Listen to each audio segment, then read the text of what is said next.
नमस्कार दोस्तों, मैं हूं आपका 2 साल का अनुभवी रिपोर्टर प्रदीप वर्मा और आज की ये खबर ऐसी है जो आपके होश उड़ा देगी। कल्पना कीजिए, 2 पड़ोसी देश जो कभी एक दूसरे के बिना अधूरे थे, आज व्यापार की जंग में आमने सामने। भारत ने बांग्लादेश से आने वाले रेडीमेड गारमेंट्स यानी तैयार कपड़ों पर लैंड रूट से इंपोर्ट बैन लगा दिया। बांग्लादेश की सबसे बड़ी इंडस्ट्री जो करोड़ों लोगों की रोजी रोटी है, वो रुक गई। लेकिन सवाल ये है, ये अचानक क्यों? क्या ये मोहम्मद यूनुस के उस विवादित बयान का सीधा जवाब है जहां उन्होंने भारत के नॉर्थ ईस्ट को लैंडलॉक्ड कहकर चीन को न्योता दिया था? दोस्तों, अगर आप सोच रहे हैं कि ये सिर्फ व्यापार की बात है, तो रुकिए। क्या ये कदम बांग्लादेश की अर्थव्यवस्था को घुटनों पर ला देगा? क्या लाखों वर्कर्स सड़कों पर उतर आएंगे? और सबसे बड़ा सवाल, क्या भारत बांग्लादेश के रिश्ते हमेशा के लिए टूट जाएंगे या ये सिर्फ एक चेतावनी है? आज की इस स्पेशल रिपोर्ट में हम हर कोने को खोल कर रख देंगे। अंत तक बने रहिए, क्योंकि ये कहानी आपके और हमारे भविष्य से जुड़ी है। चलिए शुरू करते हैं इस धमाकेदार सफर को। दोस्तों, सबसे पहले थोड़ा पीछे चलते हैं। आप जानते हैं ना कि भारत और बांग्लादेश के रिश्ते कभी कितने मजबूत थे।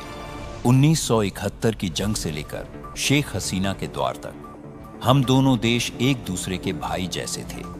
हसीना जी के समय में व्यापार बूम पर था। बांग्लादेश भारत को सालाना 1.6 बिलियन डॉलर देता था।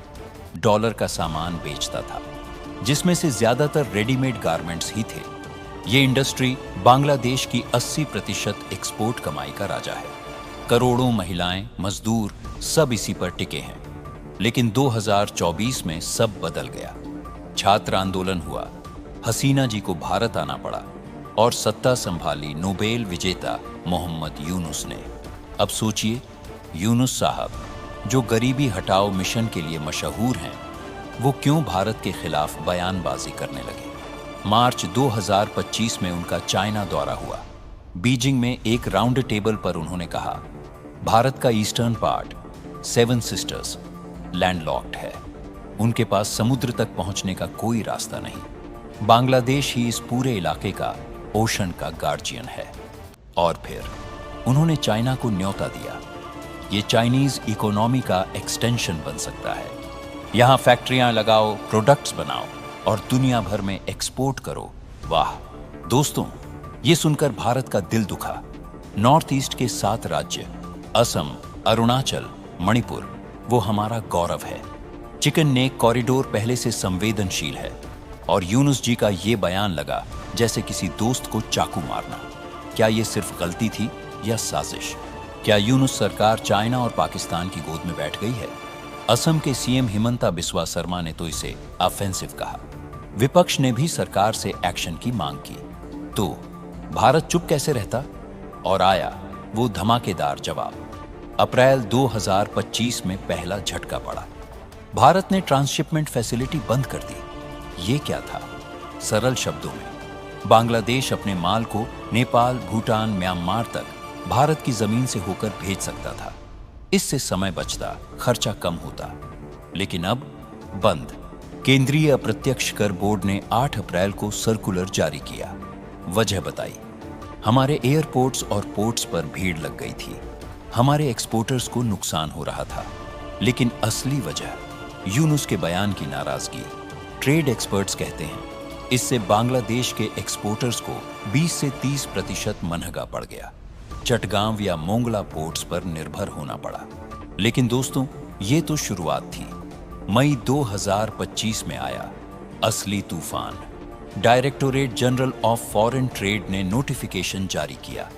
नॉर्थ ईस्टर्न लैंड पोर्ट से बांग्लादेशी सामान पर बैन। कौन कौन से items? Readymade garments 618 million dollar का, fruit drinks, carbonated drinks, processed food, snacks, chips, cotton yarn waste, plastic products, wooden furniture. कुल 770 मिलियन डॉलर का ट्रेड प्रभावित। ये बैन सिर्फ असम, मेघालय, त्रिपुरा, मिजोरम, वेस्ट बंगाल के फुलबारी और चांगराबंधा जैसे लैंड पोर्ट्स पर। अब ये सामान सिर्फ कोलकाता या न्हाव शेवा सी पोर्ट से आएगा। लागत बढ़ेगी, टाइम लगेगा। बांग्लादेश के 93% एक्सपोर्ट जो लैंड रूट से आते थे वो रुक गए। ग्लोबल ट्रेड रिसर्च इनिशिएटिव के फाउंडर अजय श्रीवास्तव कहते हैं, ये फेयरनेस की बात है। बांग्लादेश ने पहले हमारे यार्न और राइस पर बैन लगाया था, अब हमारा टर्न। लेकिन सवाल ये, क्या ये एक्शन बांग्लादेश की इंडस्ट्री को ठप कर देगा? क्या लाखों जॉब्स पर खतरा मंडरा रहा है? रुकिए, हम बताते हैं। दोस्तों, अब आते हैं असर पर। बांग्लादेश की आरएमजी इंडस्ट्री, ये तो उनकी जीडीपी का 11% है। 4 मिलियन से ज्यादा वर्कर्स, ज्यादातर महिलाएं। ये बैन से 15 से 20% एक्सपोर्ट मार्केट सिकुड़ सकता है। ढाका के फैक्ट्री ऑनर्स परेशान हैं। एक रिपोर्ट के मुताबिक $2 बिलियन का भारत मार्केट खतरे में। क्या होगा अगर ये फैक्ट्रियां बंद हो गईं? सड़कों पर प्रदर्शन, बेरोजगारी, और हाँ, ये सिर्फ आर्थिक नहीं, पॉलिटिकल भी। यूनुस सरकार ने कहा, हम बातचीत से सुलझाएंगे। उनके कॉमर्स एडवाइजर शेख बशीरुद्दीन बोले, ट्रेड मैनेजमेंट है ये, दोनों तरफ से सॉल्यूशन निकलेगा। लेकिन भारत का स्टैंड क्लियर, रेसिप्रोसिटी चाहिए। अब सोचिए, अगर यूनुस जी चाइना के और करीब आए तो क्या होगा? हाल ही में अक्टूबर 2025 में उन्होंने पाक जनरल को एक डिस्टॉर्टेड मैप गिफ्ट किया, जिसमें नॉर्थ ईस्ट बांग्लादेश का हिस्सा दिखाया। ये तो आग में घी। नवंबर 2025 तक तनाव चरम पर। शेख हसीना जी ने भी कहा, यूनुस की पॉलिसी रिश्तों को बर्बाद कर रही है। क्या हसीना जी का रिटर्न होगा? क्या चुनाव रुक जाएंगे? ये सवाल आपके दिमाग में घूम रहे होंगे ना? हम आगे खोलेंगे। चलिए थोड़ा इतिहास घुमाते हैं। 1971 में भारत ने बांग्लादेश को आजादी दिलाई। बदले में क्या मिला? दोस्ती। 2000 के दशक में ट्रेड 1 बिलियन पार कर गया। हसीना जी के समय BIMSTEC, तेस्ता प्रोजेक्ट, सब चला। लेकिन 2024 का विद्रोह, छात्रों ने आरक्षण के खिलाफ सड़कें जला दी। हसीना भागी, यूनुस आए। शुरू में सब ठीक लगा, लेकिन फिर अवामी लीग पर बैन, हिंदुओं पर अटैक, जाकिर नाइक को इनवाइट, सब भारत को चुभा। फरवरी 2025 में भारत ने कहा, अल्पसंख्यकों की सुरक्षा दो। यूनुस सरकार भड़की। आंतरिक मामला है। मार्च में चाइना विजिट, वो बयान। अप्रैल में ट्रांसशिपमेंट एंड। मई में इंपोर्ट बैन। जुलाई तक बॉर्डर पर पुशबैक। 1600 से ज्यादा लोग बांग्लादेश धकेले गए। नवंबर 2025 में हसीना को डेथ सेंटेंस, प्रत्यर्पण की मांग। भारत ने कहा, हम बांग्लादेश के लोगों के हित में खड़े हैं। रक्षा मंत्री राजनाथ सिंह ने भी चेतावनी दी, बयानों में सावधानी बरतें। दोस्तों, ये चेन रिएक्शन है। क्या यूनुस की नेशनलिस्ट पॉलिसी बैकफायर कर रही है? GTRI रिपोर्ट कहती है, बांग्लादेश खुद को नुकसान पहुंचा रहा। उनका एक्सपोर्ट 9 बिलियन इंपोर्ट के मुकाबले सिर्फ 1.6 बिलियन। हमारा बाजार खोना महंगा पड़ेगा। लेकिन भारत को भी फायदा। हमारे टेक्सटाइल फुटवियर इंडस्ट्री को बूस्ट। AEPC के सेक्रेटरी जनरल मिथिलेश्वर ठाकुर कहते हैं, ये लॉन्ग स्टैंडिंग डिमांड पूरी हुई।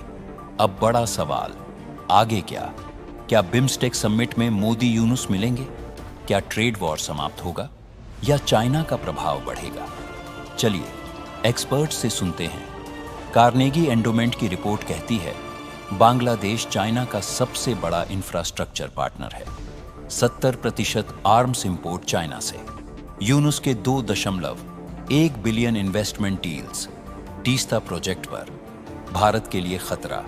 लेकिन इकोनॉमिक टाइम्स कहता है, ट्रेड रिस्ट्रिक्शन स्ट्रैटेजिक गेन्स नहीं देंगे।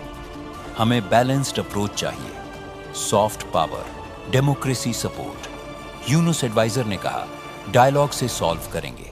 लेकिन इंडिया टुडे कहता है, यूनुस इंडियन मीडिया पर वॉर कर रहे, लेकिन अंदर से घुटने टेक रहे। नवंबर 2025 में साजिब वाजेद, हसीना के बेटे, ने चेतावनी दी, अवामी लीग बैन हटाओ वरना चुनाव रुक जाएगा। क्या हिंसा फैलेगी? क्या भारत मध्यस्थ बनेगा? ये सवाल आपको सोचने पर मजबूर कर देंगे ना? दोस्तों, ये थी भारत के बड़े एक्शन की पूरी कहानी। यूनुस के बयान ने जो दरार डाली, वो व्यापार से आगे निकल गई। लेकिन उम्मीद है, पड़ोसी तो पड़ोसी ही रहेंगे। क्या लगता है आपको? कमेंट्स में बताइए, क्या भारत का कदम सही था या बातचीत ही रास्ता है? अगर ये रिपोर्ट पसंद आई तो लाइक, शेयर, सब्सक्राइब करना न भूलें। अगली बार मिलते हैं एक नई ब्रेकिंग के साथ। नमस्कार और जय हिंद।